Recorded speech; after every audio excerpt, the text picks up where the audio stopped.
Right, it's September 11th, 2021. It's about 10 o'clock in the morning, and it's been 20 years since the 9/11 attacks. And I was watching some eyewitness testimonies on YouTube last night, and it sort of inspired me to record my experiences of that day. I wasn't in New York, I was in London, central London in the West End working. But that day is still vivid in my memory, and I can remember most things what happened that day. 2001, I was 31 years old.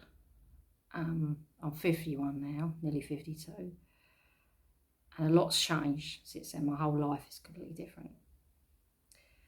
Back then I was single, no kids, having a nice time. Go forward 20 years, I've been married, had 2 kids, divorced, so my whole life's totally different. Still do the same job.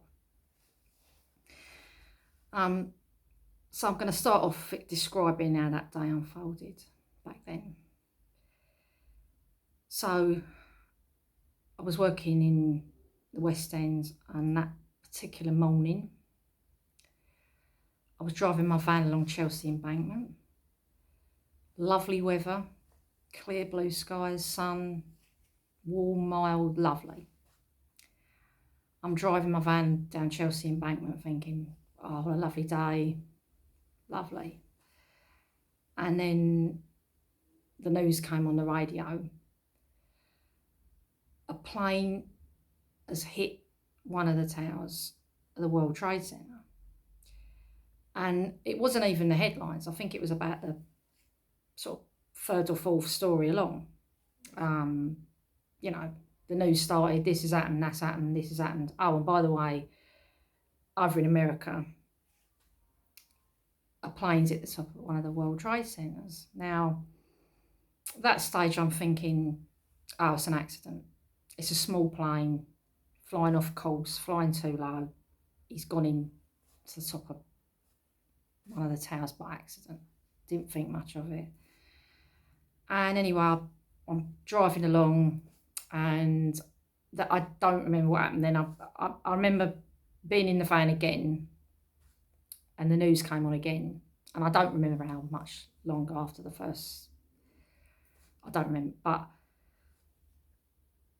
the news started, and it was on the radio because I was in the van, and they said a second plane has hit the other tower of the World Trade Center.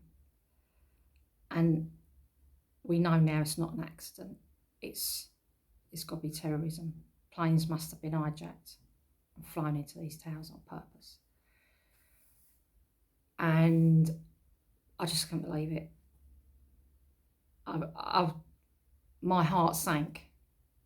I just could not believe it. I was gutted. And bearing in mind what time we were in, this is 2001, growing up in the UK in the 70s and in the 80s, we had the IRA over it, bombing the crap out of everything. Explosions, bombs, attacks, whatever. And it was awful, And then we made peace with the IRA. It was a ceasefire. They stopped blowing us up. And there was this huge sense of optimism that we turned a corner. We're going to have peace. We felt safe. It was great.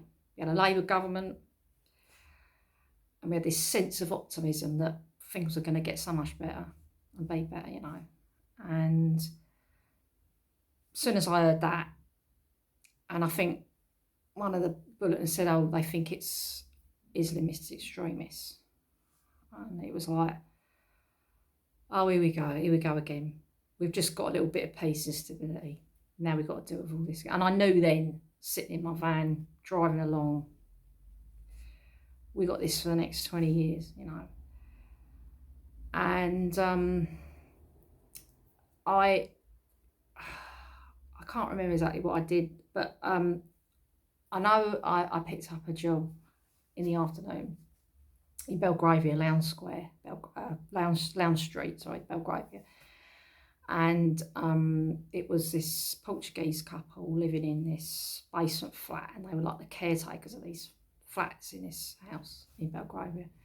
And they had a fault in their line, and I cleared this fault, and she said to me, do you want to have a cup of tea? I said, yeah, sure. So I goes into her kitchen, she's making me this tea.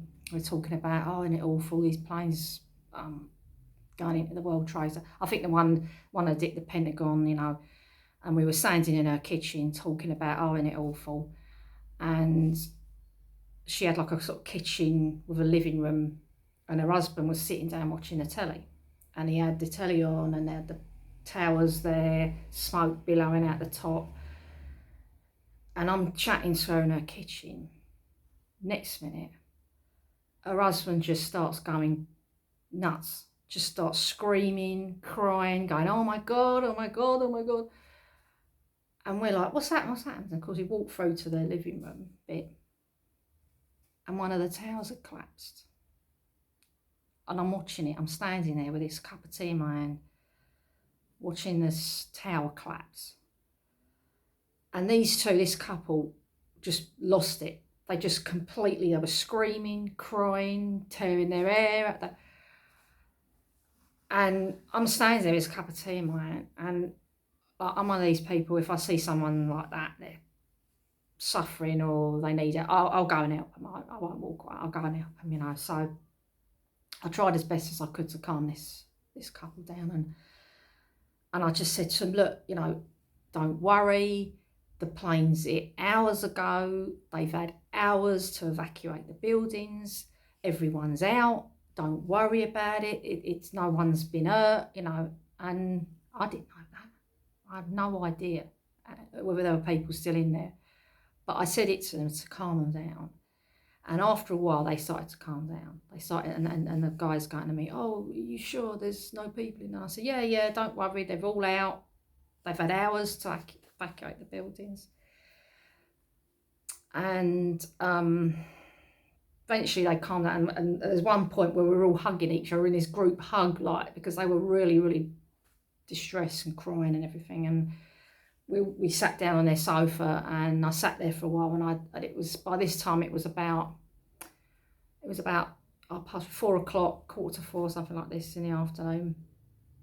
I can't remember the exact time, like, yeah. And after a while I said, look, you know, I've got to go, I've got other work to do, you know. And you know, and we said goodbye, and she said thank you very much, and it's nice meeting you, and I said, yeah, the same thing.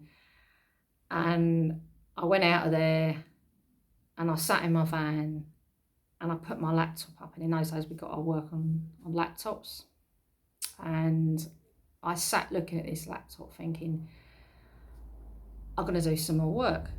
You know, I mean, back then we had to do sort of 3 to 4 jobs a day, you know, and I think I'd only done 2 jobs. That's my second job, and I'm thinking, oh, I've only done, oh, I better go and do another job, you know. And I'm sitting there, and all of a sudden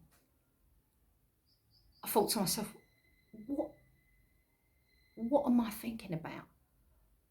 Am I fucking mad or something? I'm sitting here thinking about going and doing some more work when I've just seen a tower collapse and thousands of people dying live on air on the telly. I thought to myself, because you know, when you're working, you're in the zone, you know, oh, I've got to do this, I've got to do that, you know, you automatically, you know. And I just sat there thinking, well, I can't go and work after I've just seen that. I can't, you know, I can't do it. And I'm sitting there, the phone rings, one of the guys I work with, oh my God, you heard about the World Trade Center, planes going in there, blah, blah, blah. Oh, isn't it awful? I said, yeah, I know, I've just seen the tower collapse. I'm working in Belgravia, I've just seen this tower collapse on this woman's telly, you know. And he said to me, I'm going home. I want to be with my family, you know. Oh, okay, you know. And it was about 4 o'clock, you know. And I think back in those days, I think we all finished about 5:20, something like that. And like, if you got caught going home early, it was a big thing. You got in trouble, you know. So we're all a little bit scared of sort of leaving the area, going home early. And, you know, so anyway, he's gone, you know, I'm going home. I was like, okay. And I'm sitting there thinking, well, I want to go home. I don't really want to be around here because I worked a lot in Whitehall. And I used to work in all the government departments, Palace of Westminster, Royal Households, all of that. I worked there every day. And even though I was in Belgravia, it was sort of near there, you know. And I thought, where they're going to hit next, where they're going to start flying planes into next, you know. What if they attack us? It was frightening, really frightening. And I'm thinking, I want to go, I want to get out of here. But I was thinking, oh, it's a bit early, it's only 4 o'clock. Anyway, my phone goes off again, another guy I work with.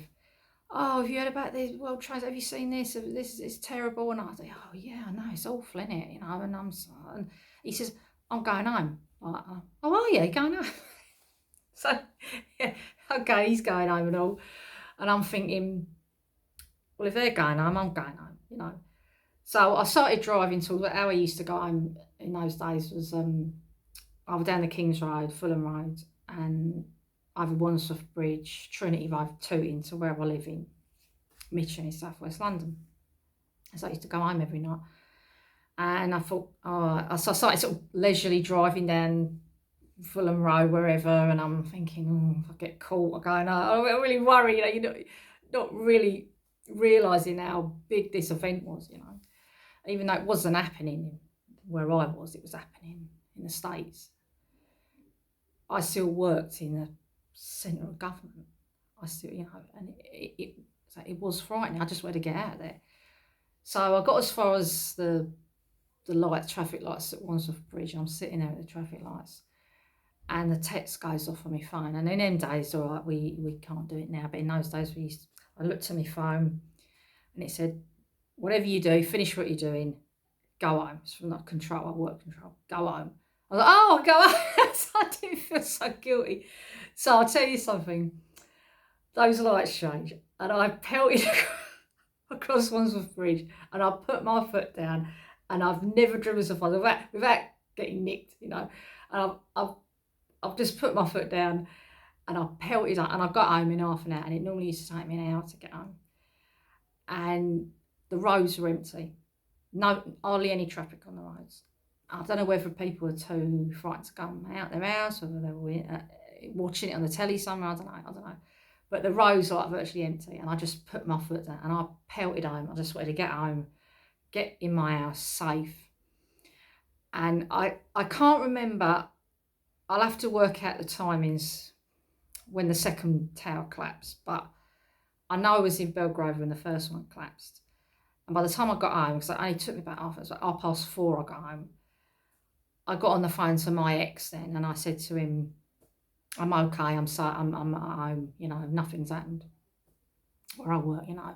And we're talking about that, and I can't remember whether the second tower collapsed, I can't remember, but I know I had it on, I switched the telly on, and I don't remember if it was before or after I got home, I don't know, but I remember sitting there watching this total destruction, unbelievable, you know, dust everywhere, wreckage everywhere, firemen walking around with these glazed expressions on their face, just wandering around, covering themselves with water, washing off the dust. And I just went and had a shower, I come down, I just sat there watching it, and after a while and then because you'd heard like the Pentagon was it, and then later on there was another plane that was trying to fly, I think it was a White House or something, and it crashed, yeah, because the passengers, yeah, you know, the one that crashed in the field, that one. And it was unbelievable event, you know, and I had to work the next day.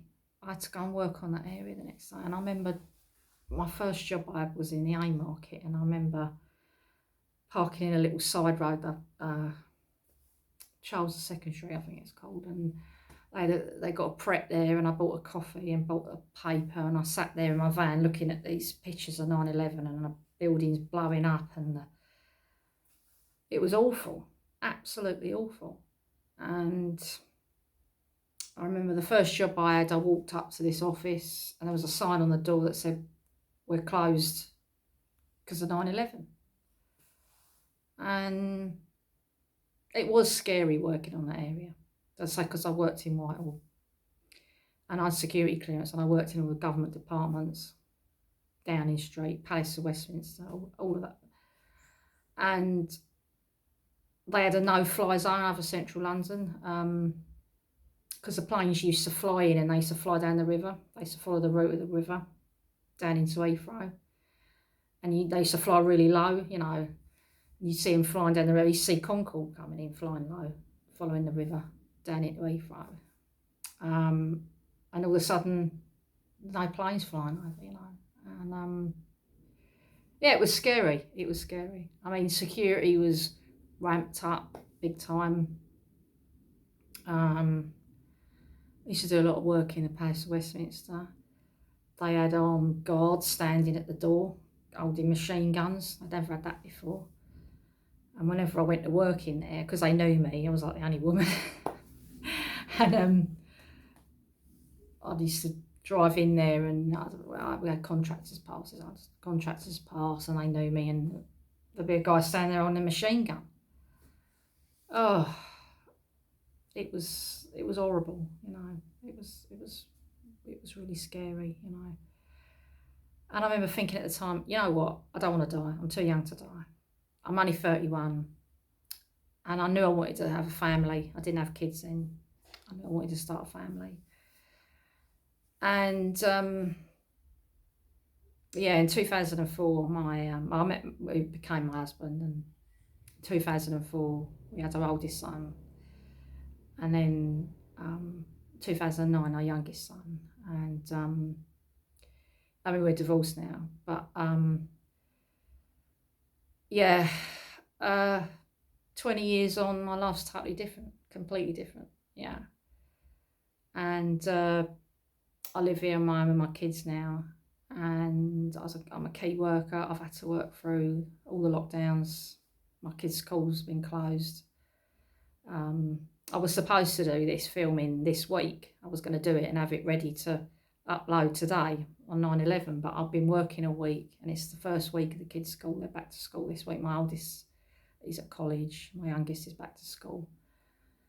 So it's been a hectic week. But I just wanted to share these thoughts. I know it's nothing like the people who are actually there, who are in the buildings, the rescue people, the witnesses. It's not the same as being there, I know that, but it was a very, very scary time. And I thought I'd have to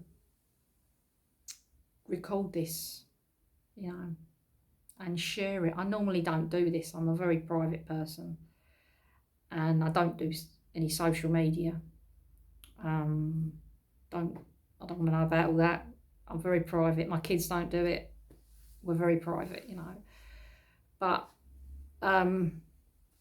yeah, I felt I had to sort of do this and record my experiences that day, mostly inspired by all the eyewitness testimony I was watching on YouTube all this week, you know. Not just people who survived, were in the buildings and survived, but people who witnessed it, who lived there, who saw the planes flying, you know. And yeah, I just hope, you know, we can all get over this thing and all live in peace. It's never going to happen, but there you go. Anyway, that's it. That's my little old story. Okay.